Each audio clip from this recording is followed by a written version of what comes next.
امریکی صدر ٹرمپ کا ایران کی توانائی تنصیبات پر حملے مزید 10 روز کے لیے مؤخر کرنے کا اعلان۔ ٹرمپ کا ٹروتھ سوشل پر پیغام، کہا ایران کی درخواست پر توانائی تنصیبات پر حملے 6 اپریل تک مؤخر کر رہا ہوں۔ فیک نیوز کی غلط خبروں کے باوجود ایران کے ساتھ بات چیت جاری ہے۔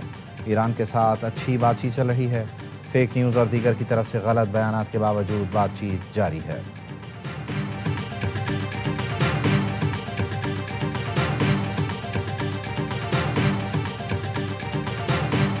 You know, I told you about a present, right? They said to show you the fact that we're real and solid and we're there. We're going to let you have 8 boats of oil. 8 boats. 8 big boats of oil. This was 2 days ago. And they'll sail up tomorrow. That was 3 days ago. I think they were Pakistani flagged. And I said, well, I guess we're dealing with the right people. Iran نے تیل کے 8 بڑے جہاز آبنائے Hormuz سے گزرنے دیے، امریکی صدر کا دعویٰ۔ کابینہ اجلاس سے خطاب میں صدر ٹرمپ نے کہا، انہوں نے کچھ دن پہلے بتایا تھا کہ ایرانی ہمیں ایک تحفہ دیں گے۔ میں آج یہ راز کھول رہا ہوں کہ وہ تحفہ کیا تھا۔ ہمیں ان لوگوں کی طرف سے پیغام آیا تھا کہ ہم 80 لوگ ہیں، یہ ثابت کرنے کے لیے 8 جہاز گزرنے دیں گے۔ جہاز گزر گئے تو مجھے اطمینان ہوا کہ اصلی لوگوں سے بات کر رہے ہیں۔ میرا خیال ہے کچھ تیل بردار جہاز پاکستان کے جھنڈے والے تھے۔ ایران کو آبنائے ہرمز سے ٹول وصول کرنے کے قابل نہیں ہونا چاہیے، لیکن وہ یہ کر رہا ہے۔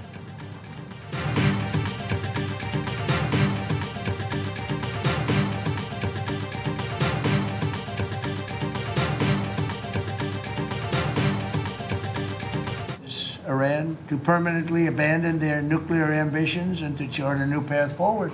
We'll see if they want to do it. If they don't, we're their worst nightmare. In the meantime, we'll just keep blowing them away, unimpeded, unstopped. Well, there's not a thing they can do about it. They can't do anything about it, you know. I tell you, if they could, you'd be hearing about it. امریکی صدر Donald Trump نے کہا، معاہدہ نہ ہوا تو ایران پر بے رحمی سے حملے کریں گے۔ ایران کو معاہدہ کرنا ہوگا ورنہ امریکی حملوں کا سامنا کرنا پڑے گا۔ جنگ سے پہلے ایران نے مشرق وسطیٰ پر قبضہ کرنے کا منصوبہ بنا رکھا تھا۔ حملہ نہ کرتے تو ایران جوہری ہتھیار حاصل کرنے میں صرف 4 ہفتے دور تھا۔ ایران اپنے جوہری عزائم مکمل طور پر ترک کرے۔ ایران جوہری عزائم ترک نہیں کرتا تو اس کے لیے بدترین خواب ہوگا۔ معاہدوں پر نہیں پہنچتے تو ایران پر مسلسل بمباری جاری رکھیں گے۔ ایرانی ہمارے طیارے نہیں مار سکتے۔ واشنگٹن میں تقریب سے خطاب میں ٹرمپ نے کہا، ایرانی قیادت بڑی بےتابی سے ڈیل چاہتی ہے، لیکن ایرانی رہنما کہنے سے ڈرتے ہیں۔ وہ ڈیل کا کہیں گے تو اپنے عوام کے ہاتھوں مارے جائیں گے۔ انہیں امریکہ کے ہاتھوں مرنے کا بھی خوف ہے۔ We have presented a 15-point action list that forms the framework for a peace deal. This has been circulated through the Pakistani government, acting as the mediator, and this has resulted in strong and positive messaging in talks. Iran جنگ سے نکلنے کا راستہ تلاش کر رہا ہے۔ امریکی نمائندہ خصوصی اسٹیو وٹکاف نے کابینہ اجلاس میں بتایا، 15 نکاتی فریم ورک تیار کر کے پاکستان کے ذریعے ایران تک پہنچایا۔ فریم ورک کے مثبت پیغامات آئے ہیں۔ اگر ایران کو یہ باور کروایا جائے کہ مزید تباہی کے سوا کوئی راستہ نہیں تو معاہدہ ممکن ہو سکتا ہے۔ ایسے اشارے مل رہے ہیں کہ پیش رفت ہو سکتی ہے۔ امن معاہدہ طے پا گیا تو یہ پوری دنیا کے لیے بہتر ہوگا۔ وٹکاف نے کہا، مذاکرات کے دوران ایران وقت حاصل کرنے کی کوشش کرتا رہا۔ ان کے پاس 60% تک افزودہ مواد کی بڑی مقدار موجود ہے۔ ایران نے امریکی تجاویز یک طرفہ اور غیر منصفانہ قرار دیں۔ ایرانی حکام نے کہا، واشنگٹن حقیقت پسندی سے کام لے تو بات چیت کی راہ ہموار ہو سکتی ہے۔ غیر ملکی ایجنسی رائٹرز کے مطابق بدھ کی رات ایرانی عہدیداروں اور سپریم لیڈر کے نمائندے نے امریکی تجاویز کا جائزہ لیا۔ 25 روزہ جدوجہد رنگ لے آئی، ایران کی تاریخی فتح کا ماحول بن گیا۔ ایرانی قوم کی جدوجہد، افواج کی قربانیوں سے تاریخی فتح ملنے والی ہے۔ ایرانی اسپیکر محمد باقر قالیباف کہتے ہیں، کوئی بھی ایران اور ایرانی عوام کو الٹیمیٹم جاری نہیں کر سکتا۔ موقع کو ہاتھ سے جانے نہیں دیں گے جب تک فتح کا مکمل ادراک نہیں ہو جاتا۔ جنگ، پھر جنگ بندی اور دوبارہ جنگ کے مکروہ تسلسل کو ختم کرنا ہوگا۔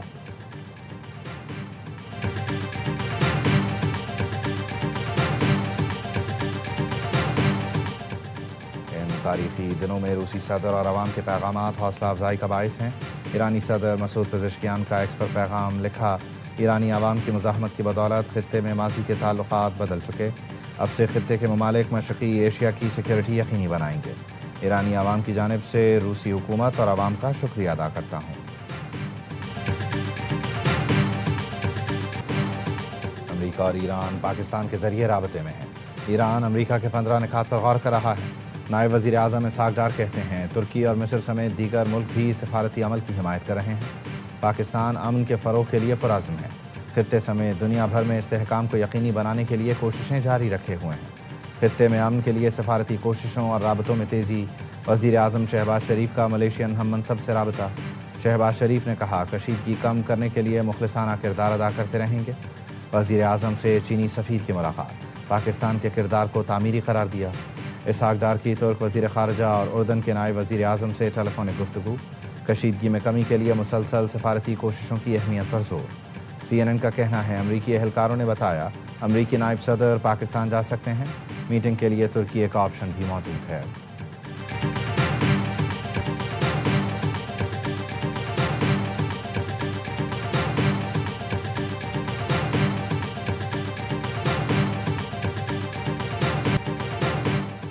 صدر مملکت آصف علی زرداری کی زیر صدارت مشاورتی اجلاس. وزیر اعظم شہباز شریف، فیلڈ مارشل سید عاصم منیر، نائب وزیر اعظم اور دیگر کی شرکت. علاقائی سیکیورٹی کے حالات کا جائزہ لیا گیا. عالمی سطح پر تیل اور گیس کی فراہمی، قیمتوں میں اتار چڑھاؤ پر غور. پیٹرولیم قیمتوں میں اضافے کے معیشت پر اثرات کا بھی جائزہ لیا گیا. صدر زرداری کا حکومتی اخراجات کم کرنے کے لیے کفایت پالیسی پر زور. چیئرمین PP بلاول بھٹو، وفاقی وزراء محمد اورنگزیب، محسن نقوی، علی پرویز ملک اور احد چیمہ بھی شریک ہوئے.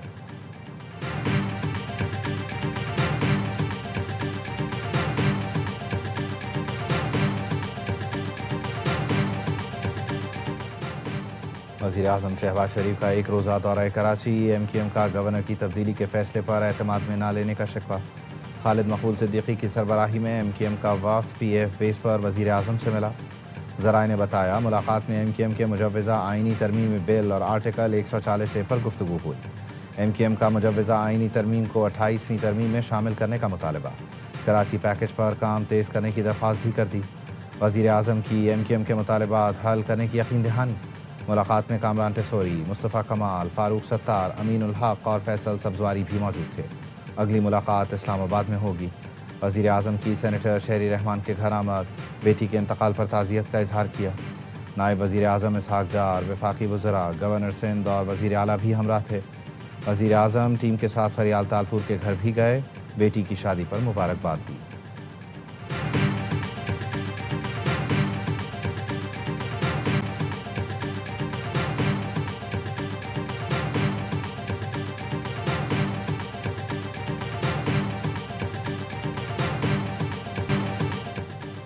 امریکہ اور اسرائیل کے ایران پر مہلک حملے جاری. شہداء کی تعداد 1937 ہو گئی.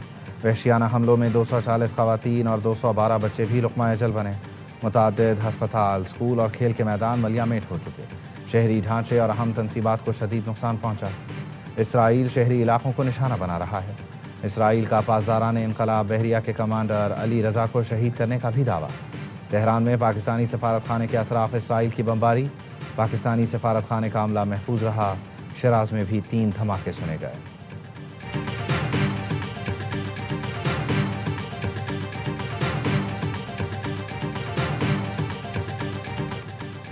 ایران کے اسرائیل پر تابڑ توڑ حملے. تل ابیب اور حیفا سمیت دیگر شہروں کو میزائل اور ڈرون سے نشانہ بنایا. حملوں کے نتیجے میں 24 گھنٹوں کے دوران 150 سے زیادہ اسرائیلی شہری زخمی ہوئے. 14 کی حالت تشویشناک. ایرانی فوج نے حیفا بندرگاہ میں اسرائیلی اسٹریٹجک مراکز کو نشانہ بنانے کا دعویٰ کیا. ڈرون کے ذریعے اسرائیل کے حساس اور اہم تنصیبات پر حملے کیے گئے. حیفا میں اسرائیلی لڑاکا طیاروں کے لیے استعمال ہونے والے فیول ٹینکس کو بھی نشانہ بنایا گیا. مشرقی بحیرہ روم میں اسرائیلی بحری جہازوں کی تیاری اور مرمت کے مراکز پر بھی ڈرون داغے گئے. ایرانی حملوں میں کئی عمارتیں اور گاڑیاں بھی تباہ ہوئیں. جنوبی لبنان میں حزب اللہ اور اسرائیلی فوج کے درمیان جھڑپیں. اسرائیلی حکام نے حزب اللہ کے ساتھ تازہ جھڑپ میں 2 اسرائیلی فوجیوں کی ہلاکت کی تصدیق کر دی.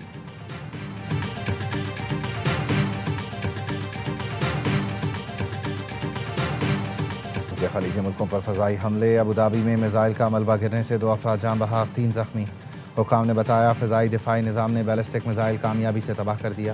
ملبہ سویحان اسٹریٹ پر گرنے سے 2 اموات ہوئیں. متحدہ عرب امارات، کویت، بحرین، سعودی عرب، قطر اور اردن کی جانب سے ایرانی حملوں کی شدید مذمت. مشترکہ اعلامیے میں کہا حملے خود مختاری، علاقائی سالمیت اور عالمی قوانین کی کھلی خلاف ورزی ہیں. ایران یا اس کے حمایت یافتہ گروہوں کے حملے ناقابل قبول ہیں.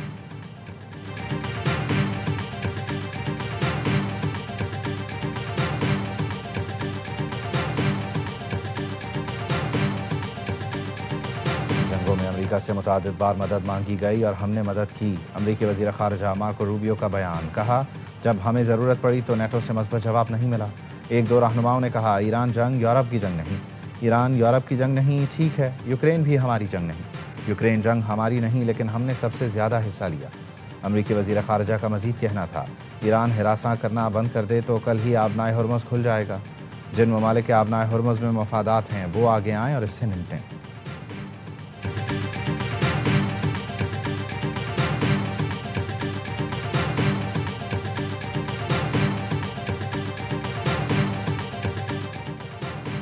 افغان طالبان کے نام نہاد ڈائریکٹر اطلاعات کے دعوے بے بنیاد قرار. وزارت اطلاعات و نشریات کا کہنا ہے کنڑ میں پاکستانی چوکی تباہ کرنے کا دعویٰ مکمل طور پر جھوٹا ہے. پاکستان کی کسی چوکی یا علاقے کو کوئی نقصان نہیں پہنچا. واچا چناری دراصل افغان حدود میں واقع ایک افغان تنصیب ہے.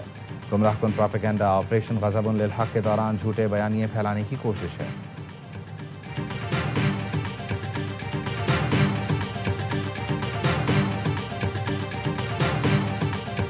عمران خان کے بیٹے قاسم خان کی پاکستان کے جی ایس پی کا سٹیٹس کو متنازع بنانے کی کوشش. جنیوا میں بلوچ نیشنل موومنٹ کے رہنما نسیم بلوچ کے ساتھ پریس کانفرنس. پاکستان مخالف مطالبے پر سیاسی اور عوامی حلقوں کا شدید رد عمل. وفاقی وزیر اطلاعات عطا تارڑ نے کہا کوئی سیاسی جماعت یا رہنما پاکستان سے بڑا نہیں ہو سکتا. یہ چاہتے ہیں پاکستان کو زر مبادلہ نہ مل سکے, ایکسپورٹ اور فیکٹریاں بند ہو جائیں. زلفی بخاری اینڈ کمپنی پاکستان کے خلاف سازشوں میں ملوث ہے. بیرسٹر گوہر کا کہنا ہے بانی کے بچوں نے جنیوا میں پاکستان کے خلاف کوئی بات نہیں کی, نہ کریں گے. نواز شریف اور عطا تارڑ پاناما لیکس کا حساب دیں. آپ کے لیڈر مری میں کس سے ملاقاتیں کرتے تھے؟ بھارت نے کلبھوشن کیس میں نواز شریف کا بیان عالمی عدالت میں استعمال کیا.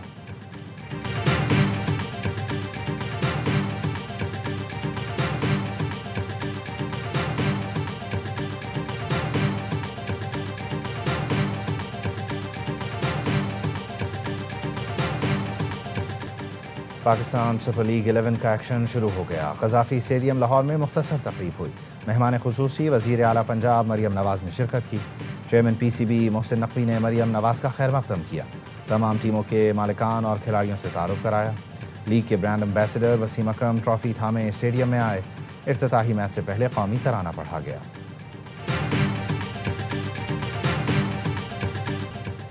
پی ایس ایل کی دفاعی چیمپئن لاہور قلندرز کا سیزن 11 میں فاتحانہ آغاز. حیدرآباد کنگز مین ہوئی آؤٹ کلاس. لاہور قلندرز کی حیدرآباد کنگز مین کو 69 رن سے شکست. 200 رنز کے تعاقب میں حیدرآباد کی ٹیم 130 رنز پر ڈھیر ہو گئی. کپتان لبوشین 26, رائلی 19 اور سائم ایوب 17 رنز بنا سکے. حارث رؤوف, عبید شاہ اور سکندر رضا کے 2 شکار. میزبان ٹیم نے پہلے کھیل کر 6 وکٹوں پر 199 رنز بنائے تھے. فخر زمان کی نصف سنچری میچ کے بہترین کھلاڑی قرار پائے.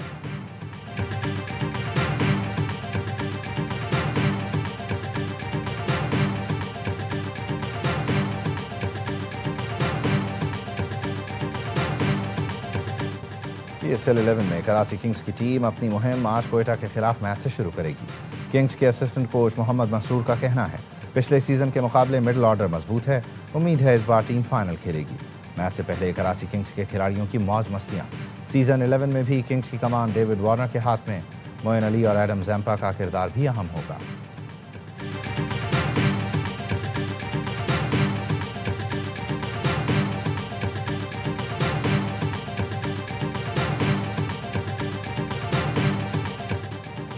پی ایس ایل 11 میں کراچی ایکسپریس فاسٹ بالر رضوان اللہ, جسے کراچی کنگز نے ٹیلنٹ ہنٹ پروگرام سے کھوج کر سنوارا. 6 فٹ 5 انچ قامت کے رضوان کو کنگز کے اسسٹنٹ کوچ محمد مسعود نے دریافت کیا. نوجوان پیسر آسٹریلوی لیجنڈ بریٹلی کا مداح, انہی کی طرح خطرناک بالر بننے کا خواہاں. رضوان اللہ پی ایس ایل میں اپنی تیز رفتار بالنگ سے حریفوں کے شکار کے لیے تیار ہے.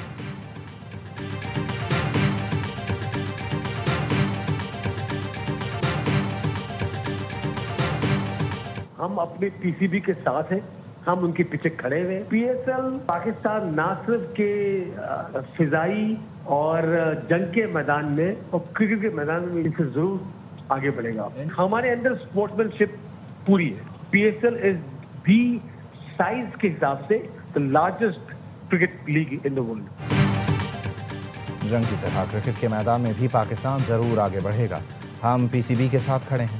اونر کراچی کنگ سلمان اقبال کی پروگرام ہر لمحہ پرجوش میں گفتگو. کہا پاکستانیوں نے دکھا دیا کہ پی ایس ایل دنیا کی بڑی کرکٹ لیگ ہے. ڈیوڈ وارنر سمیت کراچی کنگز کے تمام کھلاڑی آج میدان میں اپنی بھرپور پرفارمنس کے لیے پرعزم ہیں۔ پی ایس ایل کی ویورشپ ہائی لیول پر ہے۔ اسٹیڈیم میں شائقین نہیں، لیکن ہمارے شائقین کی تعداد سب سے زیادہ ہے۔ نئے franchise owners P S L میں نئی توانائی لے کر آئے ہیں۔ پڑوسی ملک پی ایس ایل کی برائی میں لگا ہے۔ پی ایس ایل کو کامیاب کر کے پڑوسی ملک کو تکلیف پہنچانی تھی اور ہم نے پہنچا دی۔ کرکٹ ہوتی ہے، رونا دھونا نہیں ہوتا۔ انشاءاللہ پاکستان ٹیم کرکٹ کے میدان میں ان سے ضرور آگے بڑھے گی۔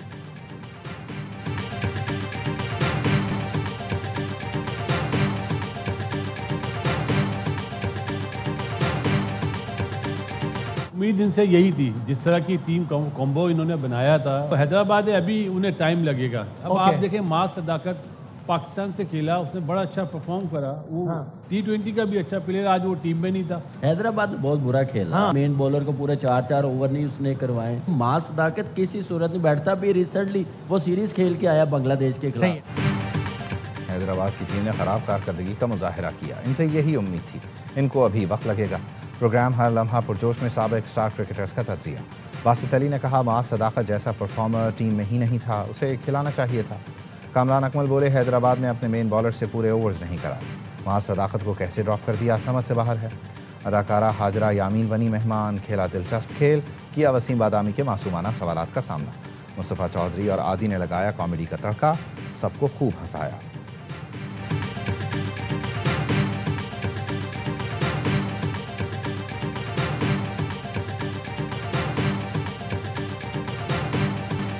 آبنائے ہرمز کی بندش سے بھارت میں توانائی بحران سنگین ہو گیا۔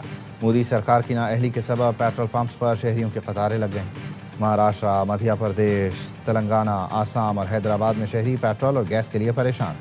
شہریوں کا کہنا ہے پیٹرول کے لیے گھنٹوں قطاروں میں لگنا پڑتا ہے۔ پیٹرول پمپس پر پولیس تعینات کر دی گئی۔ کھانا بنانے کے لیے لکڑی اور کوئلہ استعمال کیا جا رہا ہے۔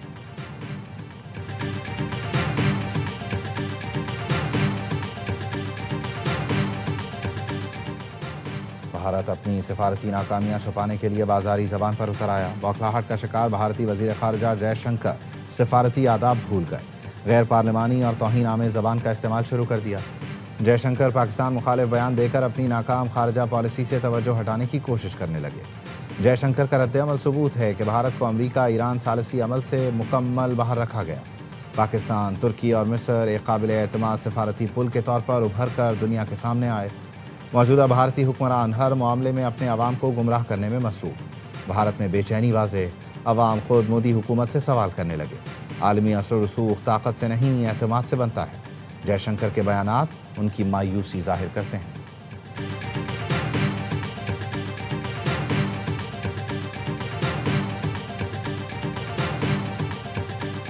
You also asked me about the Indian external affairs remarks yesterday.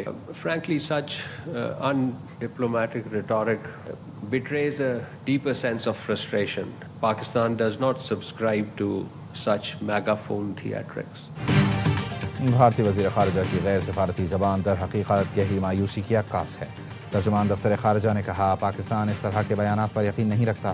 ہمارا موقف تحمل اور وقار پر مبنی ہے۔ اصل منزل امن ہے، وہ سہولت کاری سے آئے یا ثالثی سے یہ اہم نہیں۔ سفارتکاری میں رکاوٹیں اور مشکلات ہو سکتی ہیں جن سے ہمیں گزرنا ہوگا۔ مذاکرات کی لوکیشن اور شخصیات کے حوالے سے اطلاعات غیر مصدقہ ہیں۔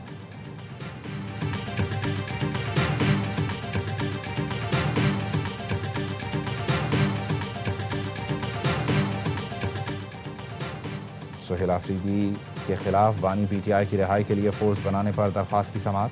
وفاقی آئینی عدالت میں سماعت کے دوران جسٹس علی باقر نجفی نے ریمارکس دیے، سیاسی بیانات پر عدالت مداخلت نہیں کر سکتی۔ ٹھوس شواہد یا فورس بنانے کا نوٹیفیکیشن جاری کیا ہو تو دکھا دیں۔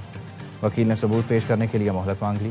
ریاستی اداروں پر گمراہ کن الزامات اور ساکھ متاثر کرنے کے کیس میں ڈسٹرکٹ اینڈ سیشن کورٹ اسلام آباد نے عدم حاضری پر وزیر اعلیٰ سہیل آفریدی کے ناقابل ضمانت وارنٹ گرفتاری جاری کر دی ہے۔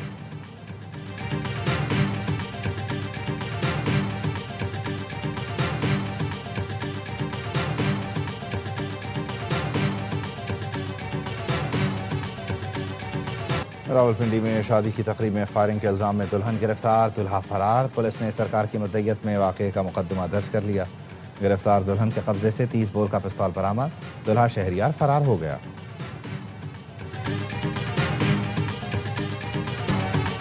سیشن عدالت لاہور میں گلوکار علی ظفر کا میشا شفیع کے خلاف ہتک عزت کیس، عدالت نے گلوکار علی ظفر کے دعوے پر سماعت مکمل کر لی۔ فاضل جج نے کہا 30 مارچ کو پورے ریکارڈ کا جائزہ لیا جائے گا، کوئی نقطہ وضاحت طلب نہ ہوا تو آئندہ سماعت پر فیصلہ محفوظ کیا جائے گا۔ علی ظفر کے وکیل نے تحریری دلائل میں موقف اختیار کیا، میشا شفیع نے شواہد نہیں دیے، بس الزام لگایا۔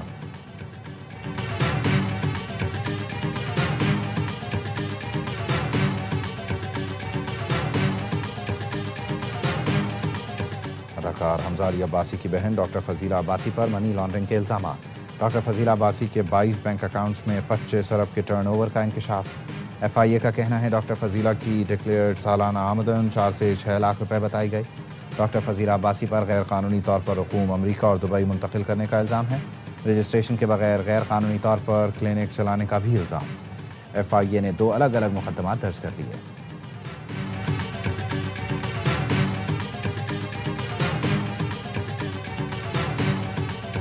اور متحدہ عرب امارات میں چوتھے روز بھی بارش، فجیرہ میں گاڑیاں بہہ گئیں، العین کی وادیوں میں بھی سیلابی صورتحال۔ عجمان میں طوفانی ہواؤں کے ساتھ بارش نے جلد ہلیک کر دیا، شارجہ میں مختلف سڑکیں بند کر دی گئیں۔ سعودی عرب میں بھی موسلادھار بارشیں، مدینہ منورہ، ریاض، طائف، جدہ بادل برسے، تبوک میں کہیں بارش اور کہیں برف باری ہوئی۔